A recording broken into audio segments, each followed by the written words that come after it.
Hey, what is up, everybody? This is Stevie Breach coming to you here today. What a day. Just got done watching St. John in Arkansas playing the second round battle, and one hell of a game. That was fun. Got two more exciting days of basketball coming at this first round, March Madness. But switching gears, yesterday, SmackDown. One hell of a show, really setting up WrestleMania 41. We got two more matches added to the card. CM Punk, we got Roman Reigns and Seth Rollins. Pretty much, I would guess that's going to be your main event of night one. I have not been to a two-night WrestleMania ever. Probably, some of the manias, WrestleMania 30, WrestleMania 32, if you broke them up, you did them over 2 days. They might even be better than they were, but that's probably one of the biggest things that the pandemic era gave us with WrestleMania, was splitting them up into 2 days and not making them feel like they were 8 hours long, where you basically feel like you need to go to bed right after the main event ends. They leave you, wanting to come back the next day, excited about what you've seen. But they're really putting together a really, really good card. If you remember back to WrestleMania 28, I was at work. I was reading the Raw spoilers as they came out, and they announced that Triple H and Undertaker was going to be a Hell in a Cell match. And I lost it. I was going bananas. I was thinking that WrestleMania 28 was going to be one of the greatest WrestleManias of all time. And I think that this right here is shaping up to be a really, really good WrestleMania. I think that honestly, Cena versus Cody Rhodes right now is probably one of the biggest matches that they can put on. I definitely was thinking that there was matches that I wanted to see. Roman versus Cody 3 is going to be a big match whenever it takes place. If Roman wins the main event of night one, he's got to be in the driver's seat to be like number one contender some way, somehow. I really think that Cena's going to win the belt. But I do have a lot of questions about how they tie this whole storyline together. Does Cena do the dirty work and Cena wins the gold, but then Rock just comes in and basically thinks that it's his title and he's going to take it, and Cena's like, I did this. I haven't seen you in months, and now all of a sudden you're going to come around and act like this is yours. Maybe we see something between Cena and Rock. If that happens, basically everybody's going to be hungry for Cena versus Rock 3. And, when and how are they going to be able to deliver that? Be one hell of a match for both guys, honestly. But, at this point of their career, and Cena saying he's done, that's gonna leave somebody with 2 wins over 1 win. And you got to wonder if that's something that either one of those guys want to do. I think that Rock will go out there and lose a match. He did win last year in that tag match. But I don't know. I really don't see them being like overprotective about who beat who and who's better than who. Both of them had really, really damn good careers. They're going to go on for a really, really long time. But we've got, our other championship match. We've got Gunther versus Jay. Jay, it was going to be hard to keep him as hot as he once was. But he's cooled off a little bit. It would have been fun if he had some sort of storyline that, kept him going. I don't want to throw Jimmy to the wolves.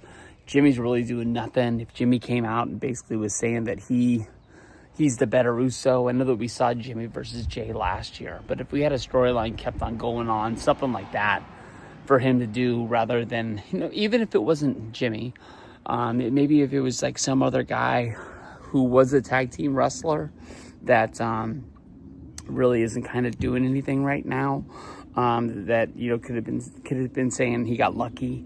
That's the only reason why he's wrestling for the World Heavyweight Championship at WrestleMania. maybe that's something that could keep him hot and keep your mind off why we can't see, Jay versus Gunther right now. And Gunther has to keep on coming out and just basically choking him out and beating him up each and every night to keep on reminding us that they're going to have a match. Tiffany versus Charlotte. I think that Charlotte is one of the best wrestlers that WWE's ever had. I'm a big fan of hers. I would love to see this be, Tiffany's time, basically beating Charlotte, and then Charlotte has to be like, wait a minute. Before I got injured, I was one of the best. I came back. I thought I was just going to be sitting on the top of the crown again. That's kind of what everybody expects. She loses, and she kind of has to, figure it out, how to get back to the mountaintop. And I know this isn't like the downfall of her career. She has been around for a long time.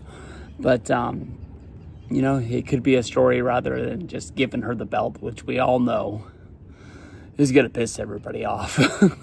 And it looks like with the other women's championship, we got the Bianca Belair, Io Sky, Rhea Ripley match. Not something I'm too excited for. But I'm just not, I don't really know much about Io Sky. I'm not the biggest Bianca Belair fan. Rhea Ripley, I think, is somebody that could just dominate anybody. One of the biggest women's matches that could get me excited was Rhea Ripley versus Charlotte, a match that I thought we were going to get at WrestleMania, but Rhea ended up losing the belt, and they went a different way. But this looks like a really, really fun Mania. Oh, I didn't even talk about it because I started talking about the Roman Seth match that they named. They also named Kevin Owens versus Randy Orton. Really good match. Two hard hitters, two big names, putting them up against each other at Mania. Honestly, in my head, I thought we'd seen Orton, versus Kevin Owens at WrestleMania before. I thought maybe they happened at 36, but I was wrong. But it was Owens versus Seth Rollins is the match that I honestly thought. So those guys can go out there, beat the hell out of each other. Don't really know what happens when somebody wins that. It's not like that's going to be something that like a guy goes there. But, Orton, every time this rolls around, you got to be wondering when it's going to be Orton's time. Orton was a rookie in 2002. He's been doing this forever. Is he going to wait until Cena's time is over and then basically, throw it out there? For him to come back from the injury that he had, that he loves this stuff. And it's in him, and I think he wants to do it as long as he can do it. It seems like WWE gives him enough time off where he's able to be home with his family and stuff like that. But from here on out, it looks like we're going to be getting AJ and Logan Paul. That could be a really, really good match if they let them go out there and do their shit and have fun. Something with U.S. title. That one looks like it's bouncing around with a lot of names on SmackDown. You got Logan Paul with the championship. You got to be thinking if it's some sort of a multi-man match where the Bloodline's in there, where you've got Solo Sikoa, and if they're gonna fight each other, Jacob Fatu, or if that's going to be a one-on-one deal, or they get to fight it out inside of like a United States multi-man championship, whether if that's like a ladder match or just a four corners match or something like that. But Nakamura sort of disappeared since losing the title. He was around in that, but then you also look over at the Intercontinental Championship. Doesn't really look like that's going to be a one-on-one affair. But seeing Braun Breaker wrestle in his first WrestleMania, I think I've talked about being a fan of his for a long time since he was in NXT. Being able to be at his first WrestleMania, would love for him to get a win out of this. But if he can just like continue on in some sort of storyline where we see him more. I understand, they cut a little bit of time out of Raw. I think everybody loves it at 2.5 hours, but I think you've been noticing that people aren't around week to week. And when you don't see them, you tend to sort of like, forget about them, or maybe you think the company gave up on them because that's just the way it's always been in the past. But as a guy going to a WrestleMania that a lot of people are down on and negative about. I mean, I went to WrestleMania 26. I went to WrestleMania 27. Both of those WrestleManias going into them, people thought that WWE had lost their fastball and that these WrestleManias weren't going to be good. A lot of times it's just people who didn't buy tickets, couldn't go, are going to start talking negative about it. And it is what it is. But I started to get a little scared about WrestleMania 41. But I think a lot of it is just, believing a lot of the things that people are saying, that prices are so high. But there's tickets out there to buy. But when you really look at it, it's really not that many. And I think at the end of the day, it might not be 100% full, but it's definitely going to be like 90% full, and it's going to be awesome. WrestleMania is coming together. Damn good card. Can't wait. Hey, what is up, everybody? This is Stevie Breach coming to you here today, driving home. We got another match added to WrestleMania 41 in Las Vegas. This one right here is one that, even though it just got named, we've known for quite a few weeks, pretty much since Elimination Chamber, that this match is coming. Basically we've seen Jade kind of stalking her prey, going after Naomi ever since, Jade came back at the Elimination Chamber and whooped Naomi up right before the match started, taking her out of the match. Since then, she's sort of been like going after her. I don't know. In my mind, I still think Bianca is dirty in this. And I think that no matter what the outcome of this match at WrestleMania, I still think that this story is going to continue on. Jade, last year, she had the 6-woman match. It was her, Bianca, and Naomi all teaming together back when they had better days. Everybody thought that was like a big match, built around Jade as like the groundbreaking, like, oh, there she is, kind of moment. Now here she is having her first WrestleMania match.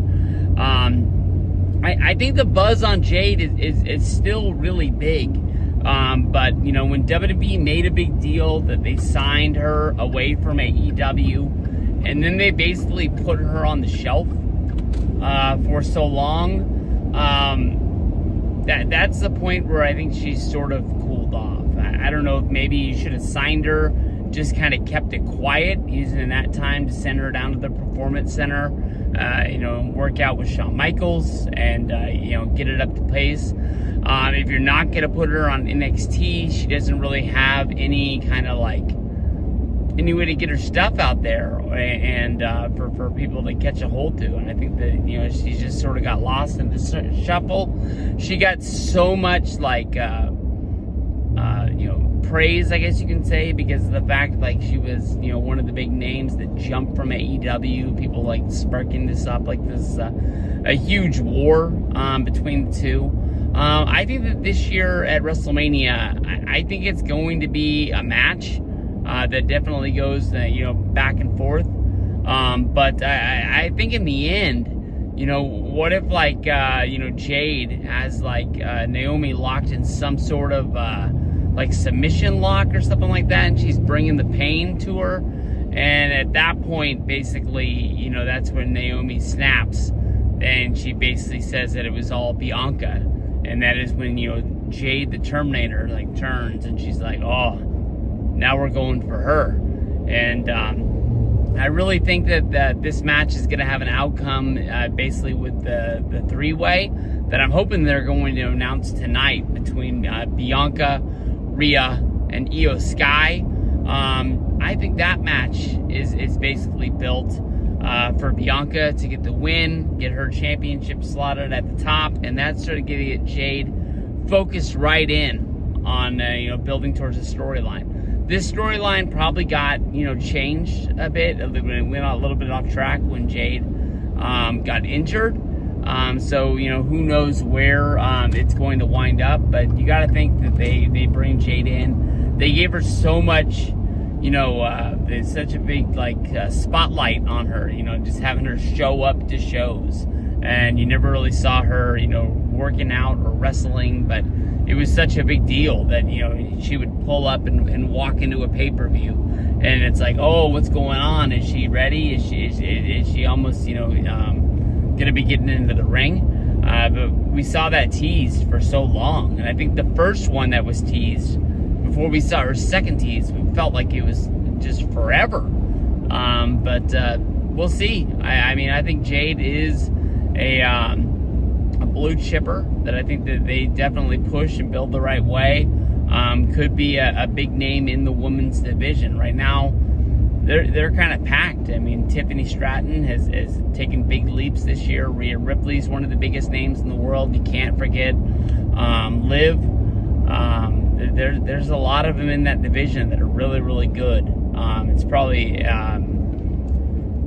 probably almost at its peak where it's been, and the whole time I've been a wrestling fan. I know in 2016, people were saying it was really, really good when you brought those rookies in. You had Charlotte, you had Becky Lynch, Sasha Banks. Bayley came in after her. I'm not sure if she debuted in 2016 or if it was put on the shelf until 2017, because she sort of like, once they left NXT, you know, Sasha was still there, but, you know, once that Sasha put her over, and they left Bayley there, so they pretty much wouldn't gut the whole NXT system down there. But yeah, I think this is gonna be good. It's gonna be fun. It's not like one of the big matches that it's like I can't wait to see, but I think it's gonna add to the card of WrestleMania.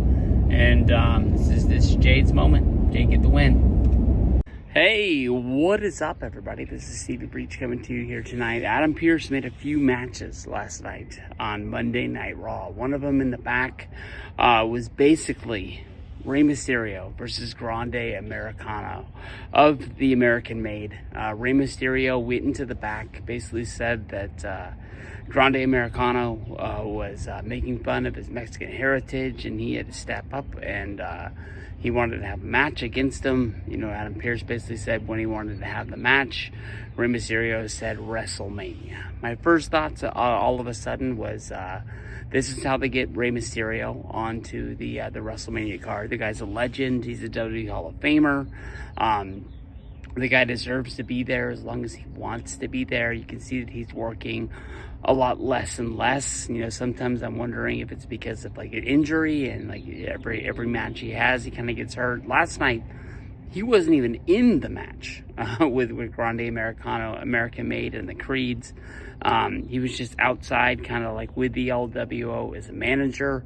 But because of what went down, of him putting, I couldn't even really figure out what it was. Was it a metal plate? The thing didn't look that big. Was it like a rock? Almost no matter what it was that got put into Grande Americano's mask, it came down, and it seemed like it would have hurt him as much as it would have hurt his opponent, but it doesn't really make sense. But my overall real thoughts of this match is, does Rey Mysterio know? Does he not know? I mean, like, you know, he was basically saying that, you know, Grande Americano has been making fun of his heritage his whole career, his whole life. I mean, Rey Mysterio has wrestled in Mexico. He's wrestled in Tijuana. He came up like in Southern California. He wrestled at, you know, that big When Worlds Collide show, which was in Los Angeles. He wrestled for Lucha Underground. He wrestled for WCW. They had a ton of luchadors there. Does Rey not know? Does he think that he's a real dude? Does he not know that it's Chad Gable? Is he like falling into this whole thing? I mean, even Pat McAfee and Michael Cole can't contain it. They're just basically saying that that's Chad Gable. I mean, never once as a masked gimmick like this, where we're not supposed to know, but we know. You know, with, you know, Captain America, with Hulk Hogan, with the Killer Bees, with the Machines back in the late 70s, early 80s. You know, with JYD Machine, with a Hulk Machine. with all these guys, putting on like the machine mask and coming back during Andre the Giant's suspension and wrestling with the machines. How does he not know?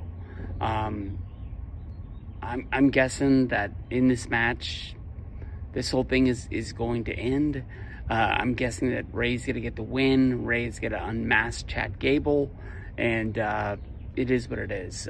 When it was, first led on Monday Night Raw that, Chad Gable was going to, learn the dark arts of lucha because he was having a lucha problem. He kept on getting beat by guys with masks, and he had to find a way to overcome it. The people immediately were reporting that he was going to AAA. He was going to, be like wrestle somewhere else for a little while and then come back, kind of like helping out the company.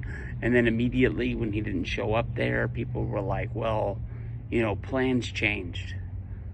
I honestly think that he just took the 3 weeks off to build up this Lucha Americano or Grande Americano character, to bring him back, to sell some masks, have Rey Mysterio get a WrestleMania 41 match.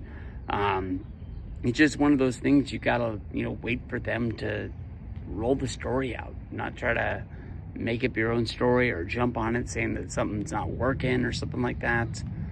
This is gonna be fun. It's gonna be a good match. It is what it is. You can't read everything you believe on the internet. Just let them play out their story every once in a while. Don't jump all over it. Now, the next time I do it, jump all over me when I'm saying this is stupid. I did it with AEW the other night with the end of Dynasty, but this is one of those times you realize don't always believe what you read. Hey, what is up, everybody? This is Stevie Breach coming to you here today. I'm sitting in my truck because it's kind of early in the morning. I still got a lot to do before I actually start my day. But I didn't have a chance last night to make a video after SmackDown. SmackDown last night, that was good stuff. Normally, as you get kind of closer to WrestleMania, it's either a mixture of nothing really going on, or it's just you're just padding stuff on to make the card for Mania bigger. But last night in the open, very, very good. Kevin Owens coming out saying that he needed to go get neck surgery. He didn't know when he would get back.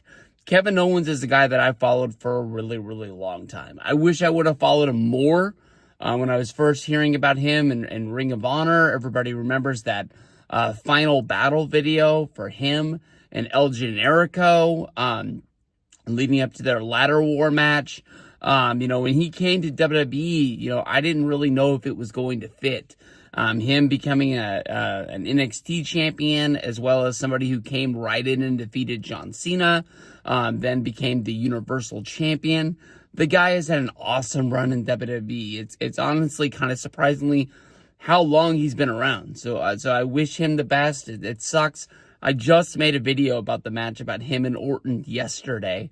But what leads for Orton, I'm not 100% quite sure. Orton, my seats at WrestleMania, I would love to get an upgrade. I'll be your opponent if you can get me a little bit closer to the ring. And hell, my WrestleMania 32 access, the company never got me the picture. They lost it. I don't even know if they pressed the button. If you can give me another meet and greet picture, I'll even put you over at Mania. We added the Jade versus Naomi match. Honestly, I think that's going to be fun. We all knew that that's the direction that they were going. Not a ton to go on there. More than likely it's going to be another Jade Fest, so we'll see what's going on there. And then the match that I'm really, really hyped for, we got LA Knight putting the United States Championship on the line against Jacob Fatu of the Bloodline. I really was thinking this was going to be some sort of a multi-man match just to get a few more people on the card. The fact that Jacob Fatu got a one-on-one match for the United States Championship, I honestly think that is awesome. This guy has just came into WWE, and he has been a full-out storm. He has basically just surpassed Solo Sikoa. as the leader of the new bloodline. I want to know, why did Solo Sikoa come out, let's just say a month ago, and lay out Cody Rhodes on SmackDown? We never got an answer. We never got a match. Was that to hype up, like, I don't know. Are they even doing house shows yet? Was it for that? Was it just they just nah? We're just not doing it. Cody never even just came out and laid out Solo in the back or anything like that. It just dropped and done. Solo was coming out basically saying that he would be like, you know who deserves a shot at the United States Championship? And he'd go, Jacob Fatu. And so you were kind of leading that it was going to be, is it going to be him? Is it going to be him? But maybe they're doing the same storyline with Raw, with the Judgment Day, with Dom, as well as Finn Balor, for who's going to get the Intercontinental title shot. We'll find out on Monday. More than likely, it's going to be a multi-man match over there. It'd be like a 4-way with Penta, as well as Braun Breaker. But I'm really, really looking forward to this. I hope that Solo Sikoa doesn't screw this up, and Jacob Fatu really does become the new leader of that bloodline group. If he gets his hands on the United States Championship, that dude is going to be unstoppable. We've seen him go into war with Braun Strowman as of late, and it looks like he's going to come out on top of that war. But hell, Mania is going to be here. We're honestly at the point now where it's going to be sooner than later. Let's just do it. I wish my flight was tomorrow. I'm really, really pumped to go out there and get some WrestleMania footage, live in the magic for a little bit. It's been a long, long time. So I'm going to get in there, get scrubbed up, start my day. We'll see what the day brings. Peace out. Hey, what is up, everybody? This is Stevie Breach coming to you here today, counting down the last half hour until Monday Night Raw comes on Netflix. Make sure you jump into the waiting room before Netflix goes live with Raw. The beats that they be smacking, I love those beats, man. That gets me pumped up more than when Nickelback was singing the theme back in the day. But as I'm sort of flipping through Twitter, seeing what I missed throughout the day, to get caught up on it, Adam Pearce comes out on Twitter announcing a WrestleMania championship match. We have our Intercontinental Champion, Braun Breaker, going up against Penta, and then 2 members of the Judgment Day. We've got Dirty Dom Mysterio, as well as Finn Balor. Last week, the Judgment Day, they were able to get a win in an Intercontinental Champion. It was a tag match featuring the Intercontinental Champion. I don't know really where I was going there. It's the first win that the Judgment Day has had, honestly, in a long while. If you're not counting Liv in the tag team division, it has not been going well for the Judgment Day. And Finn Balor was going crazy. Everything was coming up thin. They were back on pace. You could see Dom as well as Finn, coming back together after the win. But immediately, Liv Morgan has to be the one with a knife in the back, trying to cut up the Judgment Day. Honestly, I don't even know if she's really into Dom. I think she's kind of getting off on being the knife that's going to break up this group. And I think at the end, she's just going to wipe her hands clean and walk away. It is kind of crazy what is going on there. Braun Breaker, a great Intercontinental Champion. I thought, honestly, when they did I think it was the Saturday night's main event match with Sheamus, I was okay with the fact that I thought Sheamus was going to beat him. And at least that was going to set up some sort of a rematch where Braun Breaker would be in the title hunt. I really think that WWE has major plans for Braun Breaker.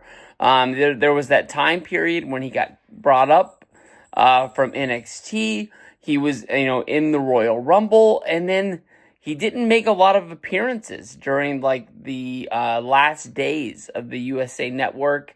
And then there was so much really going on when Netflix first debuted Raw that he wasn't on every episode. And that's why I didn't pick him in that match. It was just like maybe he's just not a mainstream guy that they want to be pushing. But as of right now, I think he's the man. And I've liked him for a long time since I first saw him in NXT. He did get a big babyface champion push that kind of rubbed me the wrong way a little bit. But once he finally lost the championship and he still was in NXT doing the Baron Corbin stuff, I think that's when he really developed his character of not having to be like the smiley, happy face, John Cena-like character. He got to just kind of be gritty. You didn't know, is he a good guy? Is he a bad guy? Is he just, a little bit, these little strides, a share of gray going on there? At the end of the day, I think this match is about the Judgment Day, honestly, more than anything. I love Finn Balor. I've been a fan of his for a long time. I feel like I tell the same story each and every time I talk about him in a video. He is like the one guy that I thought was going to save wrestling around 2016. And when I was really going through a hard time in my life, through like 2016 to 17, Finn Balor was kind of the guy that I kept on pointing at. It was like, this is why I watch wrestling, is because I want to see what he's going to do. There is a lot of stuff that I kind of groan about, but, when Finn starts getting going, I really believe in it. And, he sort of got stuck in this place where he was fighting for, the United States Championships, Intercontinental Championships. He never really, was what I thought he was. But when they did that anniversary show in New York, and they had the Balor Club, and they had DX, face off in the ring. Scott Hall was there as well. I was like, they are going to push this guy to the effing moon. It is just a waiting time period for when Triple H takes over. It felt like he was like the main guy doing that. It kind of seemed like Finn was the guy waiting in the weeds for, Mr. McMahon to disappear. I don't think it's too late for it, man. I really, really don't. But Dom is a guy that honestly, I don't know, man. He seems like he's really cooled off. He doesn't get like the boos the second he touches the microphone anymore. It seems like, he just kind of isn't the same character that he was.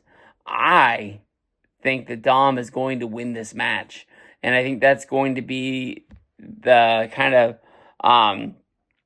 the thing that pushes him ahead. The Judgment Day has always been a group that doesn't have any leaders. Everyone is equals. But the second Dom gets that championship, something that they've been hunting for a while, he's going to be a little bit ahead in the pecking order over Finn Balor. And I can sort of see, Liv, doing her little mariachi thing, sort of pulling the strings a little bit. I think I said mariachi, but I think those things are called marionettes. The little puppet strings, I guess you can say. But I think when she does that, I think that's where basically Dom is going to bring in a new member. I really don't know if it's going to be another veteran, kind of like Carlito, or if they have somebody that is kind of young on the roster. They bring in, maybe they get like, somebody out of the LWO that's really not doing anything or something like that gives them a little bit more mainstream exposure. I'm not really quite sure, but they've been like hinting at a new member for a long time. And I think that's basically going to be when Finn Balor gets his exit. And then I hope, he can squish the Judgment Day, move on, maybe get in that Intercontinental title hunt, if not even, that world title picture that I've been hoping for a long, long time. I didn't really talk about him that much. This is Penta's first WrestleMania. A guy that, just came into the company, I believe. I can't remember if it was January or February.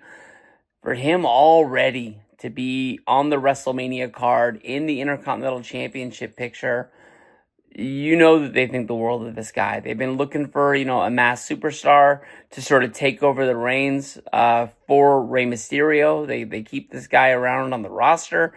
I don't know if he's feuding with New Day anymore or really what is going on. Sometimes I don't even know that he's hurt. He's not on the main roster. He's on like the IR. Dragon Lee looked like somebody they wanted to do it with. They sure the hell were pushing Kalisto like crazy, like 9-10 years ago. They've just been really looking for that one guy to take over and fill that role. I did see somebody picking him to win the match. I don't know. I just think this is about the Judgment Day. Be really surprised if Dom doesn't get the win. That's who I'm picking. Dom Mysterio. Hey, what is up, everybody? This is Stevie Breach coming to you here today. We have a confirmed match for WrestleMania 41 in Las Vegas. After Monday Night Raw tonight, Logan Paul going up against AJ Styles. This is a match right now I am excited for. Yeah, there is no clear-cut road to the Intercontinental Championship. There's no clear-cut, World Heavyweight Championship shot. These are just two guys that just want to have a fight. And I think they want to have a match. And they want to have their WrestleMania moment. AJ Styles has been in WrestleManias since WrestleMania 32 in Dallas. He's had matches against Chris Jericho. He's had matches against Shane McMahon. He had the Boneyard match with The Undertaker. He's been up and down all over the card. I don't think he's really had that solidified WrestleMania moment yet. I think he's had a lot of matches that people thought were going to deliver and just didn't really, I don't know. I thought a lot of his matches have been really, really good. People thought that the match that he had against Chris Jericho wasn't a WWE style match. Whatever the hell that means. I mean, they went out there, they did what they did. I've always thought that the match was good. But Logan Paul, I don't think that they've ever had a guy in WWE continuously get the level of hate that he does. I really don't know a lot about the dude. I've kind of said that the HBO show, I wanted to build up a couple of episodes and then just kind of binge watch a few and then really find out who these guys are. I heard about them. I don't think I ever had the Vine app or watched Vines, which I think is where they came from. I don't follow them on YouTube or Twitter or anything like that. I really don't know what they do out of the limelight. I don't think I've ever seen his brother. No, I watched his brother box. He boxed against Tyson. So I was about to lie, and then I just figured out that I just got him mixed up with somebody else. But the one thing I know about Logan is that he came in, he did the WrestleMania match where he tagged with The Miz. Then he came back and he had the match against The Miz. I thought he was just like Johnny Come Lately, a guy that came into WWE as a celebrity, but wasn't going to be around for the long haul. But I can't really remember the last time the guy had a match that didn't just blow me away and steal the show. The match against Roman, I remember at a point during that match being like, they're really going to do it. They're going to let Logan Paul be the guy who beats Roman Reigns, and I believed it.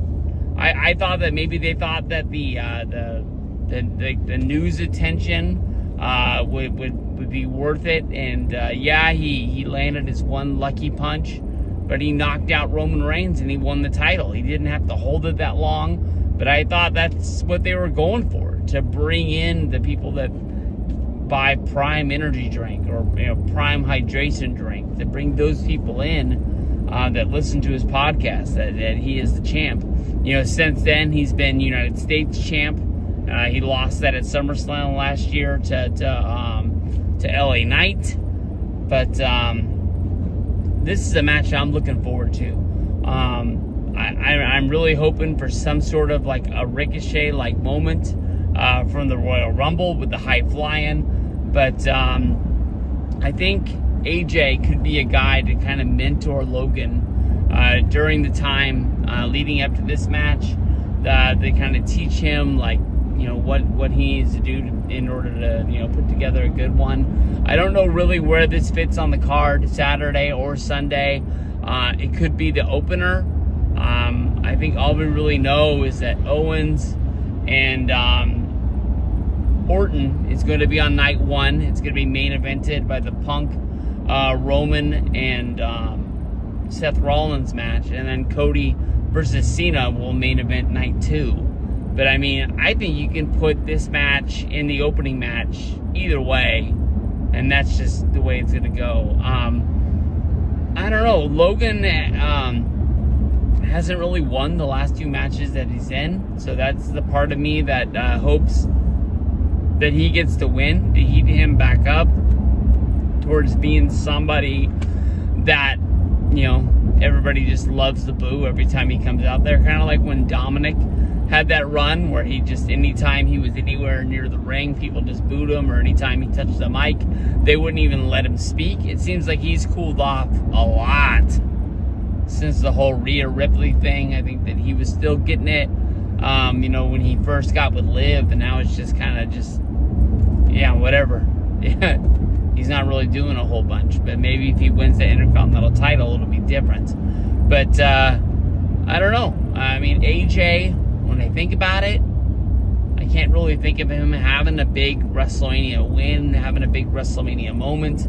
When he first came into WWE, you know, for WrestleMania in Dallas at 32, I really, I didn't think he was going to be around forever. I mean, I kind of thought that he would have a 3, maybe 4-year run and then call it quits, and then just, you know, go home and retire in Georgia. But, I mean, this guy, you know, winning the WWE Championship in his first year in WWE, there was so many rumors that, you know, WWE didn't want to sign him because of his age, and he had only wrestled for TNA. You know, they would have to get him ready for, you know, WWE TV. They'd have to send him to the Performance Center, and he would have to work in NXT for a year. And he was already this age, so by that time he was that age. And WWE doesn't like to put people that age on TV, and blah, blah, blah, blah, blah. I mean, there was times when I really felt like maybe AJ wasn't, you know, the flavor of the month that WWE wanted to push anymore. But the guy's so good, he always just rises to the top. I mean, he's AJ freaking Styles. So I want to see that guy get the win. It's hard to pick, you know, which one. But yeah, I think AJ getting that moment, getting a big win, I think that's what I'm going for at WrestleMania. Hey, what is up, everybody? This is Stevie Breach coming to you here today. I made a video probably about 2 weeks ago talking about the Tiffany Stratton versus Charlotte Flair World Heavyweight Women's Championship match. Just saying that basically I didn't really understand what the story was. I needed something to get heated up. I don't know if it was just basically going to be Tiffany is your women's champion, and Charlotte won the Royal Rumble and chose to go after that belt. So I thought that was kind of going to be it, but I was like, man, there's really nothing going on. Then all of a sudden, SmackDown this week, and people are saying these girls are shooting on each other, and they're throwing jabs back and forth. Honestly, I think that they're at the point right now where they're just trying to get some excitement for this match. I think that Charlotte is one of the best women's wrestlers that I've ever seen. I've always been a Charlotte fan.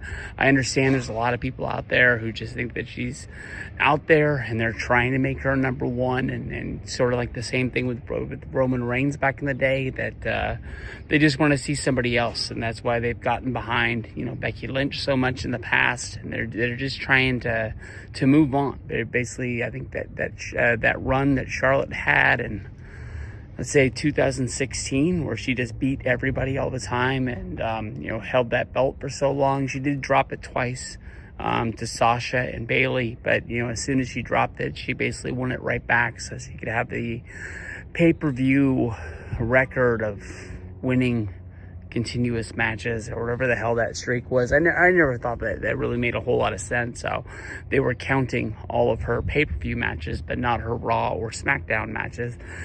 But I thought the same thing about Undertaker's streak, how it never really made sense how, Taker wasn't able to lose at Mania, but he could lose at Night of Champions or Backlash, and nobody seemed to care because it wasn't WrestleMania.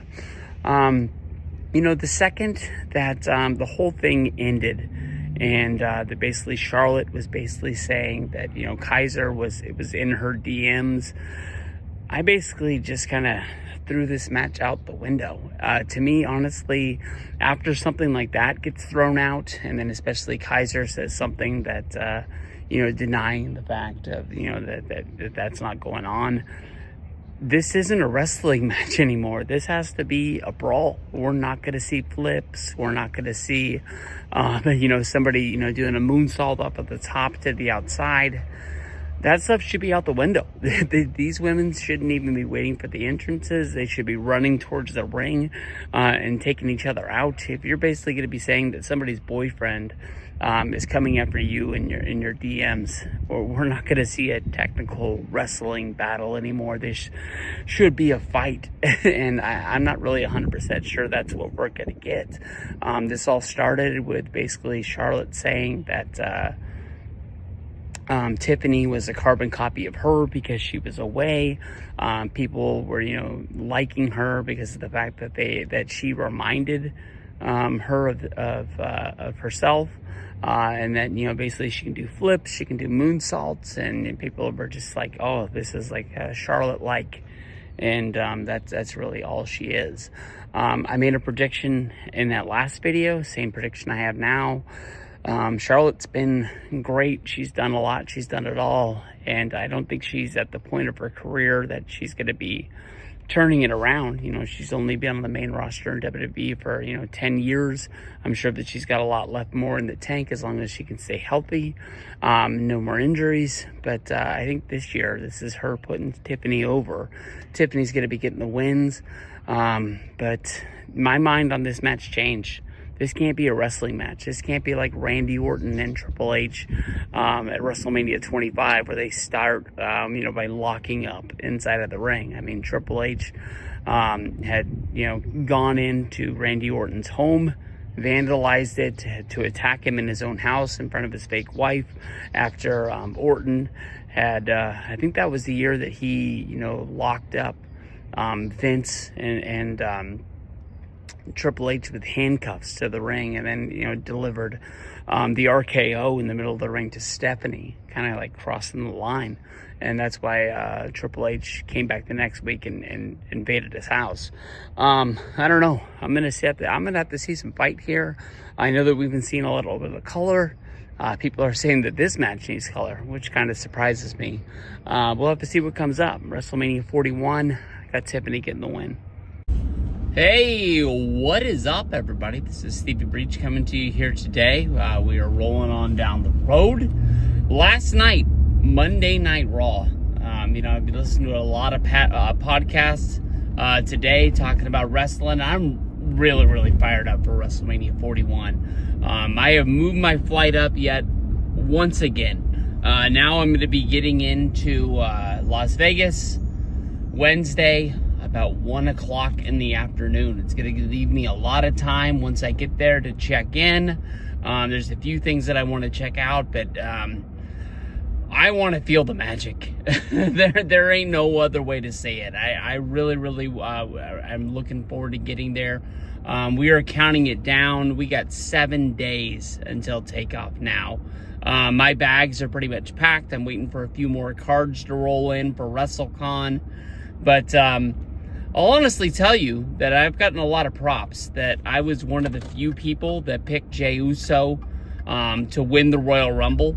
I really, honestly, when I was watching the product, I really thought that it was, everybody thought it was going to be that. A lot of people were hoping for John Cena. I was hoping for John Cena, but it just seemed obvious.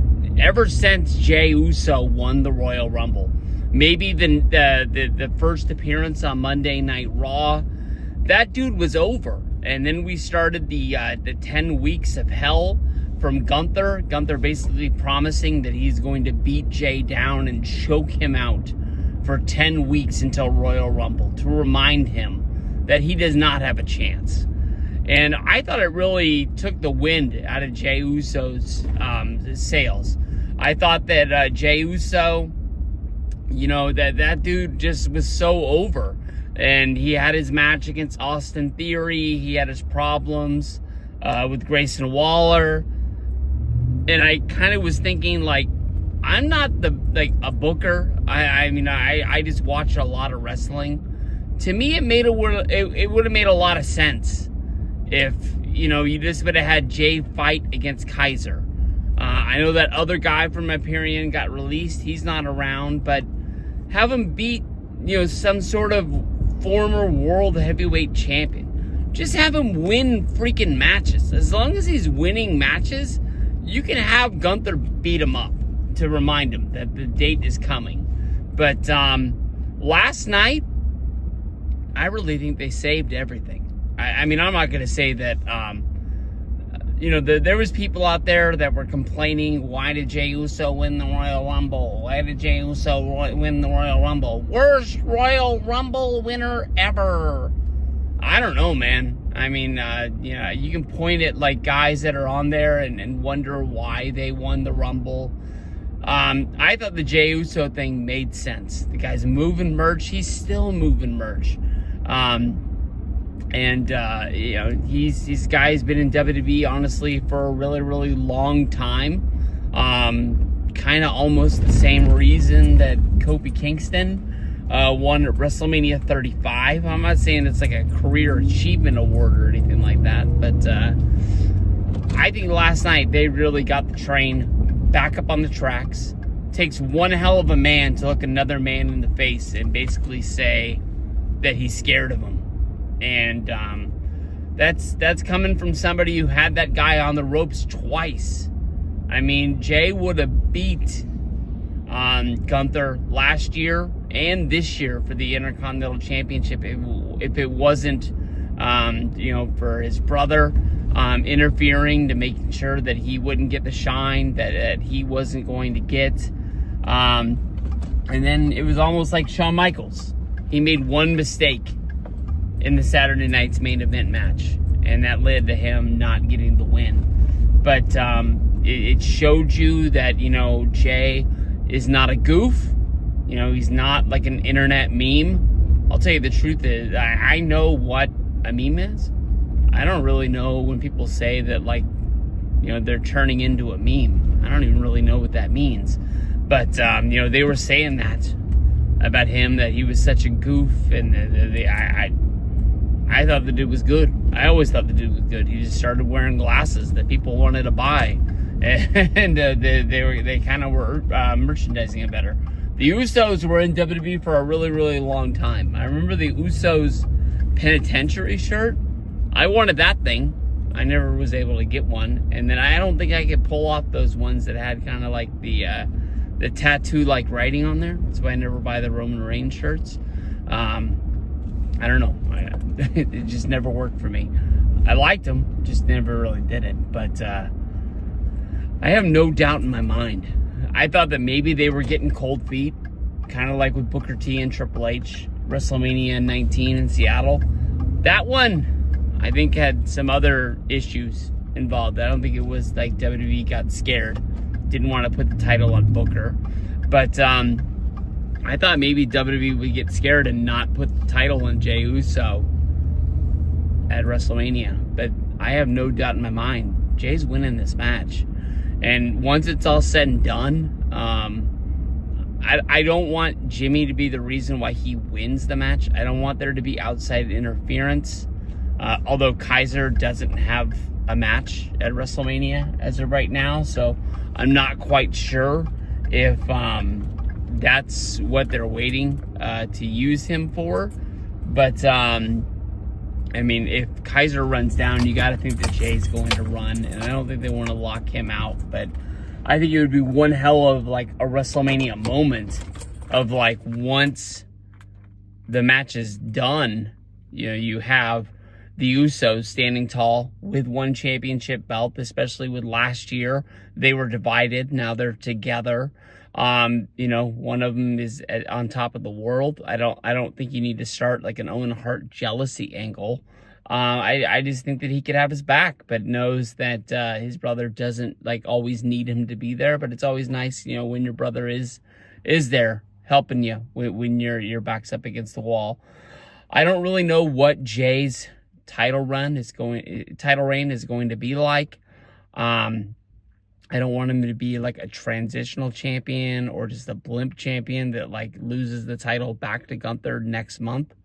I want him to have a run. I hope that it's not like Randy Orton's first run after, you know, winning the belt at SummerSlam after beating Chris Benoit in that match that we were not allowed to talk about, I guess. But I really think he's going to do it. And I think that's going to be freaking awesome. So that's going to be one WrestleMania moment. I think really like the Usos standing tall, holding that belt high. Peace out. Well, we finally have our direction going with the women's championship of the Monday Night Raw brand. I don't think anybody has really been thinking that it is going any other way, but Io Sky is going to defend her women's championship in a three-way with Rhea Ripley and Bianca Belair. Bianca Belair did everything she could to try and keep Rhea Ripley out of this match. She broke it down. Basically, she wins the Elimination Chamber, gives her a one-on-one shot. You know, when Rhea needed to get her rematch, Bianca Belair stepped in. She was the special guest referee. She did exactly what she was supposed to do. The match ended disqualification. Bianca has a hill to cry on right here. She deserved a one-on-one shot. She's really not going to get it. Adam Pearce brought everybody down to the ring. He announced that it's going to be a three-way. I don't understand how these women were surprised. Rhea Ripley was the only one that was gracious to say thank you. Bianca Belair was upset. Io Sky, she seems upset, but she's not really worried about beating anybody out there. The real story of what is going on is basically that Io Sky does not want to be ignored. She doesn't want to be looked at as a non-factor in this. Rhea Ripley shoved her out of the way of her and Bianca Belair. She looked like she was going to storm out of the ring, only to jump up and hit like a missile drop kick off of the ropes. And these girls are going at it. We got a match for WrestleMania. We got a three-way. This is going down just basically the way that we thought it was going to. I think that this match is going to feed into the whole Naomi and Jade ordeal. I think that we're going to learn that Bianca Belair was involved in the attack of Jade months ago that took her out being injured. And I think Bianca has to have the limelight on her of being the champion before that is revealed. I talked about it in a video earlier today, saying that I thought maybe, you know, Jade would beat Naomi so bad, you know, holding her in some sort of submission lock that we would have to have, you know, Naomi say, it wasn't me, it was Bianca's idea. And that's what's going to lead to them, you know, hooking up down the road in a championship shot. You know, basically, since Jade has been in WWE, you can tell that they want to put the spotlight on her, and she looks like she's going to be a main attraction for the women's division. So we'll have to see what goes down with this one. I think this is a match that's going to have a lot of eyes on there. It's probably the biggest women's match that they have at WrestleMania. I sort of doubted Io Sky a few times this year in a couple different matches, and she came out on top. But I still think Rhea Ripley is the main draw of the women's division, but I think the story that they're wanting to tell involves Jade. I think that Jade versus Rhea Ripley is going to be a big match, but that's a match I think they're probably saving for a year down the road for WrestleMania season. So We got our three-way. We got our women's match. It seems like they are in the mode right now of just naming matches. It should be on tonight as well as on SmackDown, and we should figure out this whole card by the end of the week. Hey, what is up, everybody? This is Stevie Breach coming to you here today. Pretty chill, relaxing day once we knocked out all of those early errands that we had to do. We hit Walmart, Target, we hit Costco. We went for an oil change. We went around the sun. Honestly, I can tell you at this point right now, I believe that we're a week and a half from the Wednesday that I leave to go to Vegas. Honestly, Wednesday, I'm going to go to work and leave from work to go to the airport. So pretty much Tuesday night is the last night I have to do anything to get ready. I think right now it is really setting in like, oh, shoot. We have to, really be ready for this. I opened up my suitcase. I threw my underwear in there. I threw my shorts in there. I kind of repacked everything a little bit in the bag. I think I'm pretty much close to 100% packed, ready to roll. I have everything all separated out and everything like that. I just have to charge some things that are going to go in my carry-on bag, and I think I'm good to go. But last night's SmackDown, we learned what the favor was. I honestly thought the favor was going to be stretched out until it was like a game day decision. Maybe the favor was something that we learned during the WrestleMania show. Maybe something that's like during the pre-show that's going on Peacock or something like that, where all of a sudden that kind of shifts what everybody thought was going down. But no, just pretty much casually, CM Punk threw it out there that his favor for wrestling during War Games with the Bloodline is that he wants Paul Heyman to walk him out and be in his corner during WrestleMania 41. Of course, that WrestleMania 41, CM Punk is wrestling a match against Roman Reigns and Seth Rollins.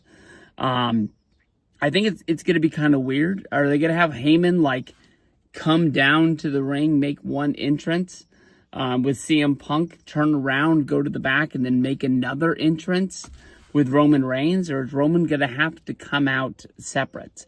Honestly, when I think about this, the one thing more than anything else I think of is that Roman Reigns, the kind of jealousy that fuels his character as a heel, always thinking that somebody's trying to sneak up on him, or always thinking that somebody's trying to stab him in the back.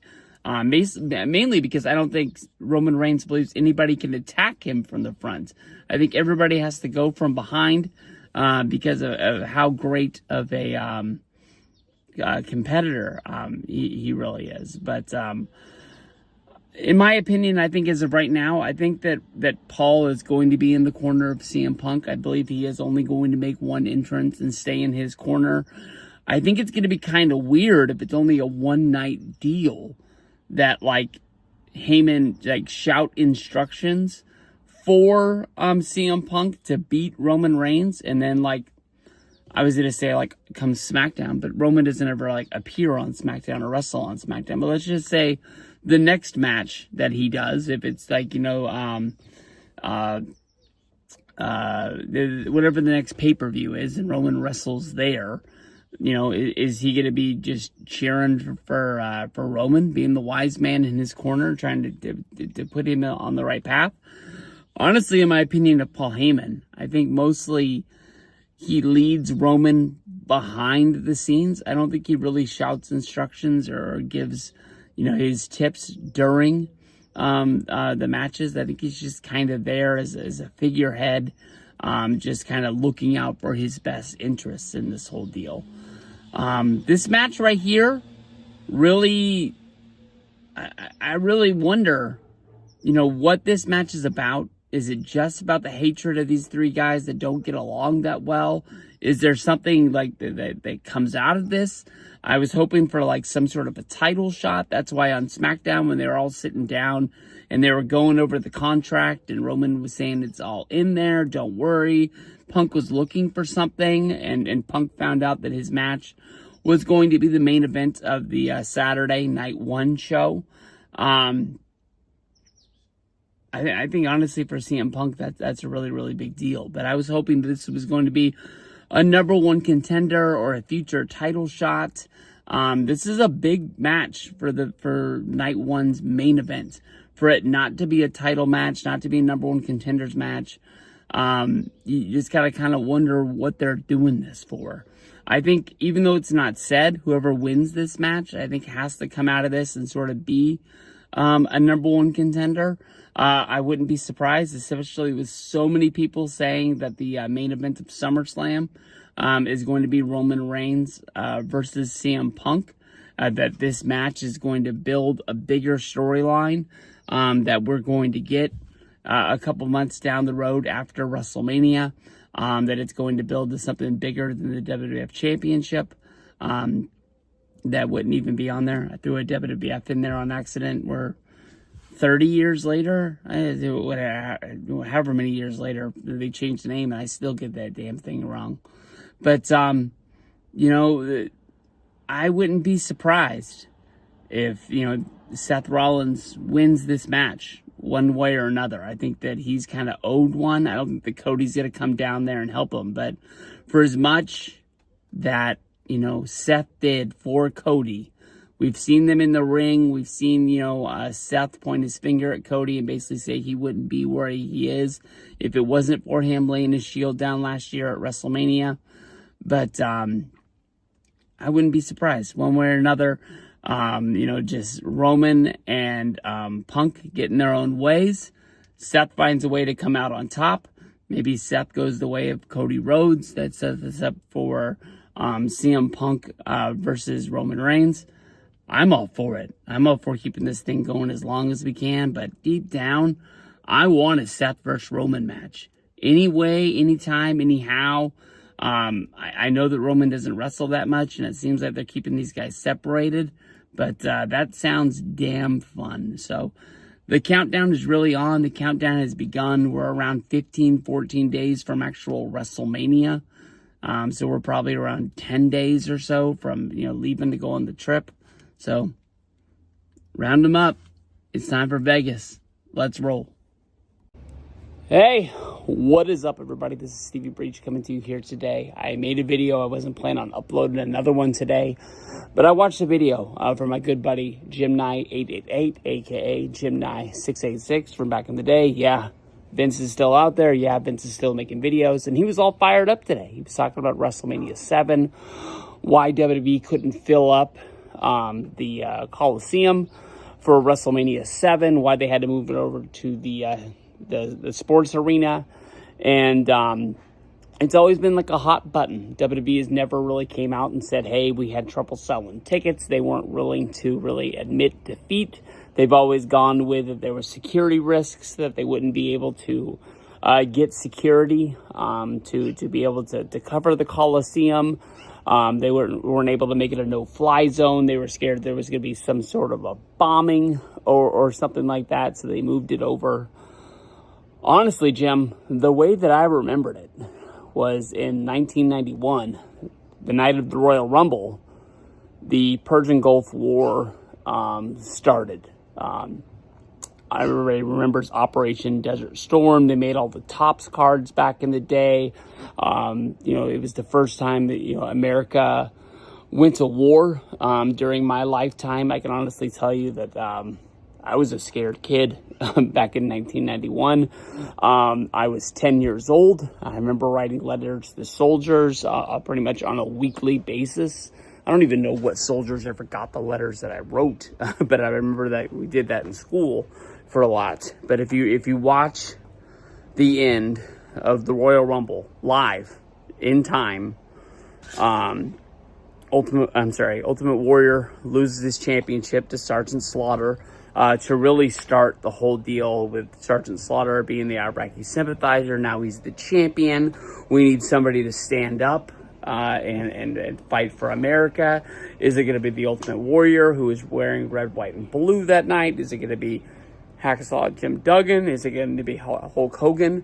But Hulk talks about them, you know, going over there and dropping bombs, just like the Toby Keith song said. And that was the night that Operation Desert Storm started. Operation Desert Storm ended the month before WrestleMania. I think that honestly, that is when WWE pulled the plug on the Coliseum. They had sold 17,000 tickets at that time. They decided to go into the sports arena because I think they knew that they were running a gimmick that was outlasting the storyline of the world. I understand that, in wrestling, they've used country stereotypes. They had the Russians, they had the Japanese. Everybody, listens to those old shows with Gorilla Monsoon, talking about pulling a Pearl Harbor job, things that they would never say anymore in the world. But Jim, I don't know about the recession. In 1991, I can tell you that I don't remember us being broke or poor in a recession. I'm not saying that money was easy to come by, but I was able to buy my Topps baseball cards and get the bubble gum and drink soda and buy stuff from the ice cream man and stuff like that. So there were no problems in my world. 1991 was a good year, the way that I remember it. So I don't really blame a recession. The Rodney King incident had happened before WrestleMania, so there is one reason to be scared of LA. But the Los Angeles riots didn't actually happen until 1992, when the police officers went on trial, and they ended up coming up not guilty. That's when the people of America, not only Los Angeles, revolted because they all saw the video and didn't believe it, and it wasn't just Rodney King supporters out there. I think it was pretty much all of Los Angeles had just had enough, and it just boiled over into being that. So they would actually be in Indianapolis for WrestleMania 8. It is funny that they weren't able to fill up the Coliseum. Maybe people just didn't want to sit on those concrete steps, I guess you can say, as seats. Maybe that's just one thing that people just didn't really want to. I know that they do have seats, but they do have a large amount of just almost like bleacher-like seating, but you're not even sitting on bleachers. You're just sitting on concrete back in 1991. But they were able to fill up the Sky Dome, which was relatively an attraction back in those days because the Sky Dome had just opened up there in Toronto. The next year, they don't fill it up. They don't come close to filling it up, but they still got a lot of freaking people into the Indianapolis arena where the Colts played. I don't know if that's one of those deals where Indianapolis paid them to come, and that's why they came, or if they just thought that was like the heart of the country at the time. But then WrestleMania 9, they take the paycheck, they go to Vegas, and then WrestleMania 10, they're back in the Garden. You can really see them, scaling down. After that, WrestleMania 11, Anaheim Pond, WrestleMania 12. This is when I start getting messy. I already think I screwed up, but they're in Connecticut, in Nowhereville. That's like the one WrestleMania you watch, and you're like, is this even WrestleMania? When they got Diesel wrestling up against Shawn Michaels. You've got Lawrence Taylor going up against Bam Bam Bigelow in the main event. And honestly, in my opinion, both of those manias are in eras that I really don't love to remember. 11 might be worse than 12, but it's a coin flip to me. I like WrestleMania 9 just because mainly the ambiance of just being able to look around. It's the first time they're outside. There's a lot of big pluses to it, and it's almost like WrestleMania 8 is like me kind of like saying goodbye to the golden era of wrestling before they really move on to the new generation, which I don't think really starts. When did they start pumping the new generation stuff? 10 to 11, I guess you can say. But Jim, those are my thoughts on why they weren't able to fill up Los Angeles. There's a lot of things going on in the world, but I don't really blame a recession. I don't remember asking my dad, can we go to WrestleMania, and him saying that, we didn't have any money.